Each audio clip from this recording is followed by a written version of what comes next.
Ce mercredi 20 septembre 2023 a eu lieu la fabuleuse Factory de Dunkerque.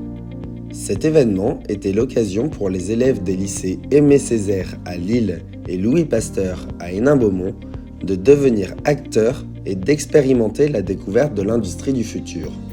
Jamila Lemoine, directrice déléguée aux formations professionnelles et technologiques du lycée Aimé Césaire, nous explique l'importance de ce déplacement. On a décidé d'amener des élèves de seconde, donc industriels, donc électrotech et métallerie, à la fabuleuse Factory parce que ça permettait à des jeunes qui arrivent dans des filières industrielles où ils arrivent avec une mauvaise image de leur métier, ils ont l'impression qu'ils sont un peu dans une voie de garage, de leur montrer que l'industrie, il y a des beaux métiers, il y a des belles opportunités et un bel avenir dans ces filières. Donc l'objectif aussi, c'est de les maintenir dans ces filières, éviter qu'ils changent de filière et qu'ils puissent justement rester et faire une belle carrière dans ces métiers de l'industrie. À cette occasion, les élèves ont eu la chance de rencontrer la totalité des acteurs engagés dans la transition du territoire. Gwenaëlle Poulineau, pilote alternance chez EDF, met en avant les besoins de recrutement dans la filière industrielle.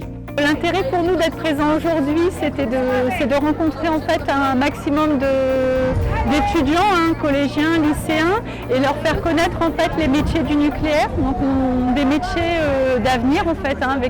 On a des projets à Gravelines avec le PR2 qui va arriver. Donc que ce soit EDF en fait ou les entreprises prestataires, on va recruter en fait dans le domaine du nucléaire. Et dans le domaine du nucléaire, on retrouve de nombreux métiers qui sont méconnus en fait des collégiens, lycéens aujourd'hui. Et donc c'est notre objectif aujourd'hui de les faire connaître. Donc que ce soit de niveau bac professionnel, on recherche aussi de plus en plus à recruter au niveau bac pro parce qu'on a besoin de jeunes manuels qui aiment être sur le terrain et qui s'y plaisent.